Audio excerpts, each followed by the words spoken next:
بالله من الشيطان الرجيم. بسم الله الرحمن الرحيم.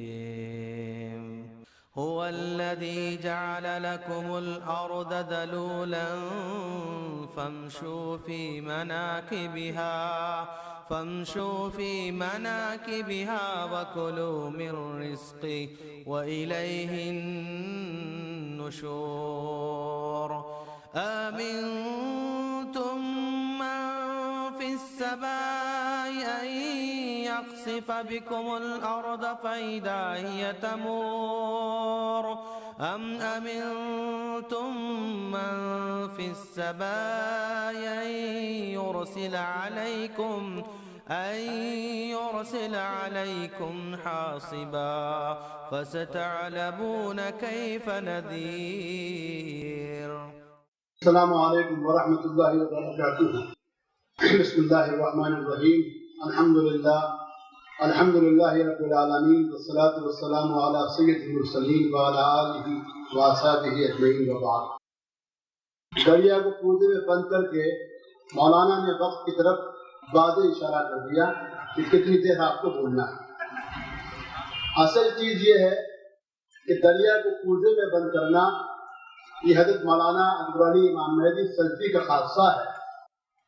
خدا رب کریم ان کی عمر کو دراز کرے اور اس جمعیت کو اس کے منہج کے ساتھ اس کی انتہا تک پہنچائے کہ مولانا نے دہلی میں رہ کر عام طور سے لوگ پوچھتے تھے کہ جامعہ سلفیہ کے استاد ایک مرکزی جمعیت میں پہنچیں گے کس طریقے سے چلائیں گے. جمعیت کا اپنا اندرونی معاملہ تھا, لیکن میں پوری ذمہ داری کے ساتھ کہہ سکتا ہوں کہ جب آپ مختلف جماعتوں اور جمعیتوں کے ساتھ مشترکہ اجلاس میں بیٹھتے ہیں تو مولانا کو دیکھ کے ہمیں ہمت ملتی ہے کہ اس جمعیت کو فروعی مسائل اور تنازعات کے ساتھ نکال کے راملیلا میدان میں یہاں پہنچا کے اور ائمہ اور خطبہ اور اتحاد ملت کا اگر کوئی طرف دے سکتا ہے تو وہ ہمارے علماء, ہمارے ائمہ اور ہمارے خطبہ کا ہی کردار ہے.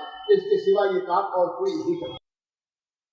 مجھ کو آج مختصراً 3 باتیں کہنی. ائمہ کا کردار کیا ہے؟ میں سمجھتا ہوں اس سے بیشتر دونوں تقریریں اس پہ واضح ہیں. سب سے اہم ترین بات تو یہ ہے کہ جس امت, بلکہ کہا جائے کہ پوری انسانیت کے رحمت کل, بلکہ تمام مخلوقات کے لیے رحمت کل, ان کا خاصہ امامت ہے. اس لیے دنیا کچھ بھی کہے, یہ کانفرنس اپنی طرف اس حدیث منورہ اور متبادلہ کی طرف اشارہ ہے کہ دنیا کی رہنمائی کے لیے ائمہ اپنے پیچھے اگر کسی کو چھوڑ کے گئے ہیں, بالخصوص محمد مصطفیٰ صلی اللہ علیہ وسلم, تو وہ صرف علماء کرام, ائمہ کرام اور خطبہ گرامی ہیں جو ایک زمانے سے اس امت اور اس منہج کی حفاظت کر رہے ہیں.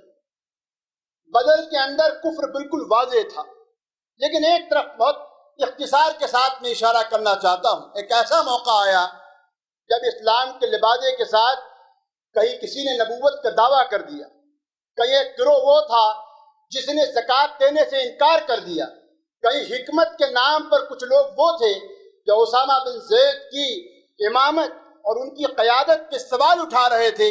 اس مات بھی محمد مصطفیٰ کے بعد سب سے عظیم خطیب عظیم وہ صدیق اکبر کی ذات تھی, جنہوں نے کہا تھا کہ اگر تمام دنیا مجھ پہ ٹوٹ پڑے, جس کے اختصار کل یہ ہے کہ تمام لوگ آ جائیں اور میری اور امہات المومنین کی بوٹیوں کو نوچ نوچ کے کھائیں, اس موقع پہ بھی میرے اندر سے ایک ہی آواز آئے گی کہ میں منہج مصطفیٰ سے نہ ایک قدم پیچھے جا سکتا ہوں نہ ایک قدم آگے جا سکتا ہوں.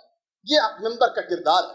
کسی نے سچ کہا ہے کہ چراغ و مسجد, محراب و ممبر, ابو بکر و عمر, عثمان و حیدر. دوسری اہم ترین چیز یہ ہے جو مجھ سے بیشتر دونوں مقررین نے کہی, اس کی طرف میں اشارہ کرنا چاہوں گا.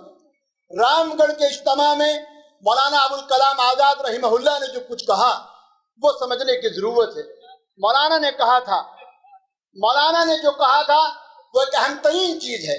وہ یہ تھی کہ یہ بات صحیح ہے کہ ائمہ کی یہ جماعت, علماء کی یہ جماعت, مدارس میں پڑھانے والے مدرسین, یہ جتنے بھی لوگ ہیں, یہ امت کے وظائف, امت کے مشاہد اور امت کے خرچوں کے ساتھ اپنے گھروں کو چلاتے ہیں. لیکن امت کو اس چیز کو قبول کرنا پڑے گا کہ امت کی قیادت اگر کوئی کر سکتا ہے تو یہی علماء کرام, یہی خطبہ اعظام کر سکتے ہیں. اور تیسری اہم ترین چیز جس کو سمجھنے کی ضرورت ہے وہ یہ ہے امت کا اتحاد ہر حال میں باقی رکھا جائے، اور اس اتحاد کو باقی رکھنے میں سب سے اہم کردار ہمارے ائمہ کرام اور خطبہ کرام کا ہے۔ اس بات کو فراموش مت کریے۔ کلکتہ سے آئے ہوئے محترم مہمان نے جو بات کہی میں اسی کو آگے بڑھا کے کہتا ہوں، فروعی مسائل یقینی طور سے اختلاف ہو سکتا ہے، فروعی مسائل میں آج بھی اختلاف ہے اور آئندہ بھی رہے گا، لیکن ایک چیز جو ہمارے ائمہ کرام، ہمارے علماء کرام نے جس کو باقی رکھا وہ تھا عقیدے کی حفاظت، وہ تھا عقیدہ تحفظ نبوت، وہ تھا قرآن و سنت کے اندر اس کے منہج میں، اور قرآن کو ہر قسم کی تحریف و تنقید اور ہر قسم کی بغلاؤ سے محفوظ رکھنا یہ ہمارے ائمہ اور علماء کا کردار تھا۔ اور چوتھی اہم ترین چیز یہ ہے کہ امت کے اتحاد کو ہر حال میں ملحوظ رکھا جائے۔ ہم میں سے کس نے کس کو اختیار دے دیا ہے کہ ہم لوگوں کو دنیا میں جنت اور جہنم کے سرٹیفکیٹ بانٹیں؟ ہم کو یہ کس نے اختیار دے دیا ہے کہ ہم لوگوں کو کفر اور لوگوں کو ایمان کے ساتھ دنیا میں ثابت کریں کہ کون صاحب ایمان ہے اور کون صاحب کفر ہے؟ عصر حاضر میں دنیا جن فتنوں سے لڑ رہی ہے، میں سمجھتا ہوں یہ فتنے اتنے اہم اور اتنے زیادہ نہیں ہیں جو قرون اولیٰ میں تھے، لیکن اس کے باوجود بھی عصر حاضر میں داعش ہو یا ابو بکر البغدادی ہو کہ اس قسم کے جتنے بھی قسم کے لوگ ہیں ان کا اسلام سے کوئی واسطہ نہیں ہے۔ ہاں یہ ہو سکتا ہے کہ انہوں نے اپنے جھنڈے کا رنگ مصطفیٰ کی کملی سے چرایا ہے اور انہوں نے کہیں نہ کہیں اپنے اس مونوگرام کو مصطفیٰ کی مہر سے چرایا ہو، لیکن اس کا مطلب یہ نہیں کہ ان کا اسلام سے کوئی واسطہ ہے، قطعی طور سے واسطہ نہیں۔ ہم کو کہیں یہ کہنے کی کوئی ضرورت نہیں، بلکہ ہم وضاحت کے ساتھ کہتے ہیں کہ اسلام کا دہشت گردی سے نہ کوئی کل تعلق تھا، نہ آج ہو نہ آئندہ آئے گا۔ ایک چیز کے لیے جمعیت اہل حدیث اور مبارکباد کی مستحق ہے۔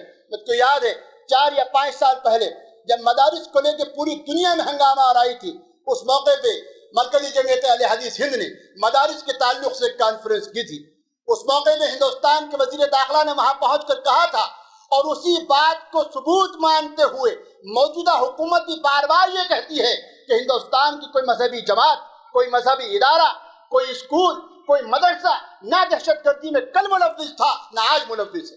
اس لیے اتحاد کو ہر حال میں قائم رکھا جائے۔ میں مانتا ہوں کچھ اجتماعات ہوئے، کچھ اجتماعات ہونے جا رہے ہیں۔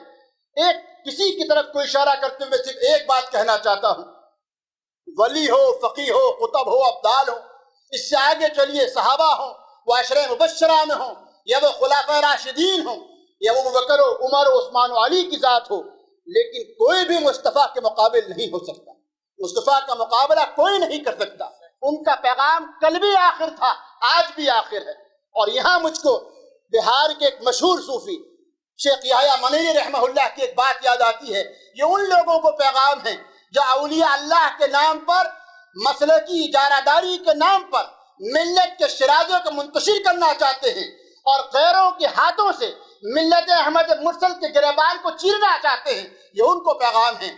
شیخ یحییٰ منیری رحمہ اللہ نے کہا تھا کہ دنیا بھر کے سارے ابدال، دنیا بھر کے تمام اقطاب، تمام صوفیاء کرام، تمام اولیاء اللہ، تمام اہل علم، تمام اہل روحانیت سب جمع ہو کے ولایت کے لیے جہاں آخری قدم رکھتے ہیں، احمد مرسل محمد مصطفیٰ صلی اللہ علیہ وسلم کا وہاں پہلا قدم رکھا گیا ہے۔